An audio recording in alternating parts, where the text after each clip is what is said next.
इस वीडियो से English sentence सीखने जा रहे हैं। जब आप अंग्रेजी में बोलते या लिखते हैं तो आप वास्तव में अंग्रेजी वाक्य बोल या लिख रहे होते हैं। इसलिए अंग्रेजी के वाक्यों को समझना बहुत जरूरी है। मुझे यकीन है कि यह वीडियो आपको सही अंग्रेजी वाक्य बोलने और लिखने में मदद करेगा। मुख्य रूप से हम इंग्लिश सेंटेंस की परिभाषा और प्रकार सीखने जा रहे हैं। प्रकार में जैसे कि सिंपल सेंटेंस, सरल वाक्य, कंपाउंड सेंटेंस, संयुक्त वाक्य, कॉम्प्लेक्स सेंटेंस, जटिल वाक्य, एफर्मेटिव सेंटेंस, सकारात्मक वाक्य, नेगेटिव सेंटेंस, नकारात्मक वाक्य, इंटरोगेटिव सेंटेंस, प्रश्नवाचक वाक्य, इंपेरेटिव सेंटेंस, आदेश सूचक वाक्य और एक्सक्लेमेटरी सेंटेंस, विस्मयादिबोधक वाक्य। तो चलिए पहले डेफिनेशन को देख लेते हैं। सेंटेंस की परिभाषा। A sentence is a group of words usually containing a verb which expresses a thought in the form of a statement, question, instruction or exclamation and starts with a capital letter when written. Hindi में इसका अर्थ इस प्रकार है, इसका भावार्थ इस प्रकार है। एक वाक्य शब्दों का समूह होता है जिसमें आम तौर पर एक क्रिया होती है जो एक कथन, प्रश्न, निर्देश या विस्मयादिबोधक के रूप में एक विचार व्यक्त करती है और लिखते समय बड़े अक्षर से शुरू होती है। इस डेफिनेशन से हमें दो बातें देखने को मिलता है। एक स्ट्रक्चर, वाक्य का गठन पद्धति, और दूसरा नेचर, वाक्य का भावार्थ। A sentence is a group of word. एक वाक्य जो है वो शब्दों का समूह है। और दूसरा, the group of words must convey complete meaning. जो शब्दों का समूह है वो एक संपूर्ण अर्थ को निश्चित रूप से बताना चाहिए, तभी वो कंप्लीट एंड करेक्ट सेंटेंस हो सकता है। जब सेंटेंस को ग्रुप ऑफ वर्ड्स बोलते हैं तब हम रैंडमली वर्ड्स को कहीं पर भी अरेंज करके सेंटेंस नहीं बना सकते, वो गलत हो जाएगा। It must follow a set of structure as per the rule of grammar. Grammar के नियम के अनुसार वो ग्रुप ऑफ वर्ड्स एक स्ट्रक्चर में समाहित होना चाहिए, तभी वो करेक्ट सेंटेंस हो सकता है। तो स्ट्रक्चर क्या है? ग्रामर, रूल ऑफ ग्रामर हमें क्या कहता है स्ट्रक्चर के बारे में? इंग्लिश ग्रामर के अनुसार इंग्लिश सेंटेंस सब्जेक्ट, वर्ब और ऑब्जेक्ट, इस तरीके से क्रमानुसार वर्ड्स को हम अरेंज करके एक सेंटेंस हम फॉर्म करते हैं। ऑब्जेक्ट ना हो तो भी चलेगा, लेकिन सब्जेक्ट और वर्ब का रहना बहुत जरूरी है एक सेंटेंस में। उदाहरण देख लेते हैं। I love mango, they are playing football, you can do this. Meaning, एक सेंटेंस का मीनिंग बहुत महत्वपूर्ण है, एक सेंटेंस के लिए एक केंद्र बिंदु है। कभी कभी ऐसा देखा गया है कि एक सेंटेंस संरचनात्मक रूप से सही हो सकता है, परंतु जरूरी नहीं है कि उसका अर्थ भी सही हो। आइए हम उदाहरण देख लेते हैं इसको समझने के लिए। Fish is flying, birds are swimming. ये कंप्लीट सेंटेंस है क्योंकि यहाँ पे सब्जेक्ट है, वर्ब है, तो एक सेंटेंस जो है संरचनात्मक रूप से कंप्लीट है, संपूर्ण वाक्य है। परंतु क्या एक सही वाक्य है? आप जरा गौर से देखिए, उसका मतलब निकालिए। Fish is flying, can fish fly? क्या मछली उड़ सकते हैं? नहीं। तो अर्थ को जब हम देखते हैं मीनिंग पॉइंट ऑफ व्यू से, ये सेंटेंस गलत हो जाता है। भले ही ये सेंटेंस उसके स्ट्रक्चर के अनुसार सही है, परंतु उसके मीनिंग के अनुसार गलत है। तो सही सेंटेंस कैसे होगा? जब हम ये कहेंगे कि fish is swimming and birds are flying, अब ये सेंटेंस जो है सही है। तो सेंटेंस को करेक्ट होने के लिए दो पहलुओं को देखना बहुत जरूरी है। Number 1, the structure of the sentence. Number 2, the nature of the sentence. वाक्य के संरचना किस प्रकार है, करेक्ट है कि नहीं ग्रामर रूल के अनुसार, और वाक्य का जो नेचर या मीनिंग जो है वो सही है कि नहीं। अगर दोनों पॉइंट ऑफ व्यू से आपका सेंटेंस करेक्ट है, देन आपका सेंटेंस संपूर्ण रूप से करेक्ट है। अब चलते हैं टाइप्स ऑफ सेंटेंस समझने के लिए, सेंटेंस के प्रकार को समझने के लिए। आपको ध्यान होगा हमने इंट्रोडक्शन के समय आपको 8 प्रकार के सेंटेंस टाइप्स के बारे में बताए थे, जैसे simple, compound, complex, affirmative, negative, interrogative, imperative, exclamatory आदि। तो यहाँ पे जब आप देखेंगे तो स्ट्रक्चर के अनुसार 3 प्रकार के सेंटेंस होते हैं। जैसे आप यहाँ पे देख पा रहे हैं, सिंपल, कंपाउंड एंड कॉम्प्लेक्स। सरल वाक्य, संयुक्त वाक्य और जटिल वाक्य। सरल वाक्य क्या है? सरल वाक्य वो सेंटेंस है जिसमें एक इंडिपेंडेंट क्लॉज रहता है।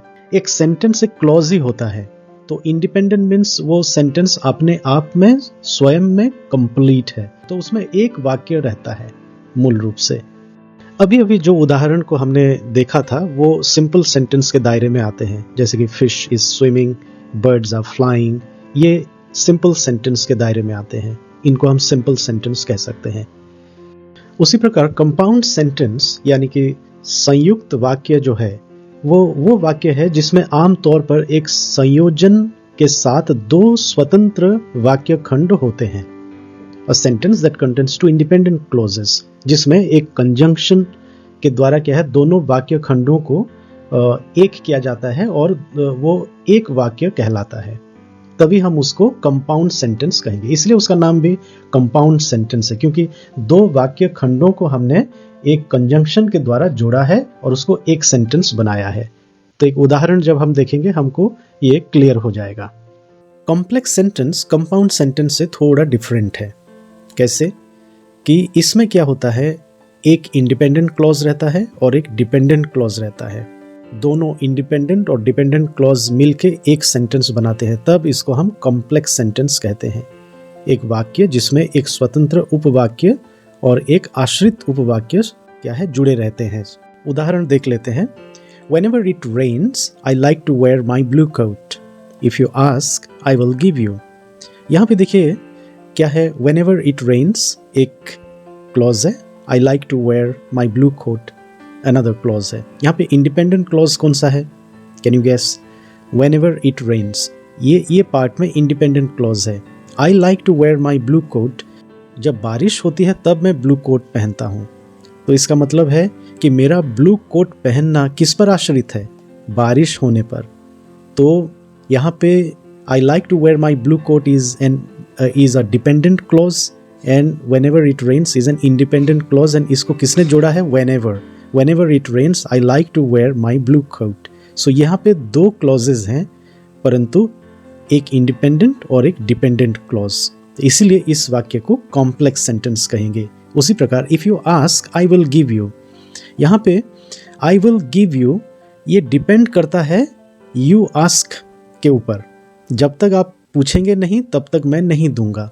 तो यहाँ पर इंडिपेंडेंट क्लॉज कौन सा है? You ask. और डिपेंडेंट क्लॉज कौन सा है? I will give you.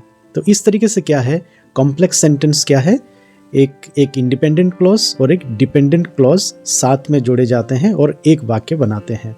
तो देखिए सिंपल सेंटेंस क्या है, सिंपली एक इंडिपेंडेंट क्लॉज रहता है। कंपाउंड सेंटेंस में दो इंडिपेंडेंट क्लॉजेस एक साथ रह के एक कोऑर्डिनेटिंग कंजंक्शन जब उसको जोड़ते हैं, जैसे एंड, बट इत्यादि वर्ड से, तब वो कंपाउंड सेंटेंस बनते हैं। और complex sentence one independent clause and one dependent clause, इस प्रकार से क्या है आप डिफरेंशिएट कर सकते हैं। और इस तरीके से क्या है, as per structure of the sentence there are 3 types of sentence. What are they? Simple, compound and complex. सरल, संयुक्त और जटिल वाक्य। आशा करता हूं कि यहां तक आप समझ गए होंगे। सेंटेंस का नेचर के अनुसार हम इसको 5 प्रकार में बांट सकते हैं। एफर्मेटिव सेंटेंस, सकारात्मक वाक्य। इंटरोगेटिव सेंटेंस, प्रश्नवाचक वाक्य। नेगेटिव सेंटेंस, नकारात्मक वाक्य। इम्पेरेटिव सेंटेंस, आदेश और उपदेशात्मक वाक्य। एक्सक्लेमेटरी सेंटेंस, विस्मयावाचक वाक्य। सकारात्मक वाक्य को हम आसानी से समझ सकते हैं। जल्दी से इसका उदाहरण देख लेते हैं। Rohan is the new manager. My phone has 2 displays. They are happy with the result. Interrogative sentence वह सेंटेंस है जो प्रश्न पूछता है और हमेशा एक प्रश्न चिन्ह के साथ समाप्त होता है। उदाहरण देख लेते हैं। What is your name?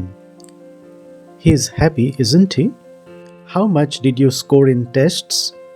Negative sentence में वह वर्ड सम्मिलित होते हैं जैसे कि not, no, never, seldom, scarcely, hardly आदि। उदाहरण देख लीजिए। They do not speak English. A barking dog seldom bite. There is no seat available for the local students. Imperative sentence अनुरोध, उपदेश, आदेश आदि जैसे अनिवार्य सूचक मूड का उपयोग करता है। उदाहरण के लिए, Pass the salt please. You should be there at 5. Clean your room. और exclamatory sentence में हम वक्ता का strong emotion देख सकते हैं, जैसे कि उदाहरण के लिए, Hurrah! We won the match. You're so good. I'm really sorry for your loss. तो इस वीडियो से हमने क्या सीखा? Point number 1. A sentence is a group of words that conveys complete meaning. एक वाक्य शब्दों का समाहार और उसमें संपूर्ण अर्थ सम्मिलित होता है। Point number 2. Sentence should be correct as per structure and nature in accordance with the rules of grammar. वाक्य गठन करते समय ग्रामर के नियमों का पालन करना जरूरी है। Point number 3. Structurally, sentence can be simple, compound, and complex. By nature, it can be assertive or affirmative, negative, interrogative, imperative, and exclamatory. वाक्य के गठन के अनुसार हम सेंटेंस को 3 प्रकार से देख पाते हैं। एक सिंपल, सरल, कंपाउंड, संयुक्त, और कॉम्प्लेक्स, जटिल। और वाक्य के नेचर यानी कि भावार्थ के अनुसार हम इसको 5 प्रकार देख पाते हैं। एसेटिव, एफर्मेटिव यानी कि सकारात्मक वाक्य, नेगेटिव नकारात्मक वाक्य, इंटरोगेटिव प्रश्नवाचक वाक्य, इम्पेरेटिव आदेशात्मक वाक्य, एक्सक्लेमेटरी विस्मयसूचक वाक्य। I hope you have understood the definition, the types of sentence clearly. मैं आशा करता हूँ कि आप सेंटेंस की परिभाषा और प्रकार को बहुत अच्छे से समझ गए हैं। अगले वीडियो में हम इससे और गहराई से हम चर्चा करेंगे। तब तक के लिए बाय बाय। Happy learning.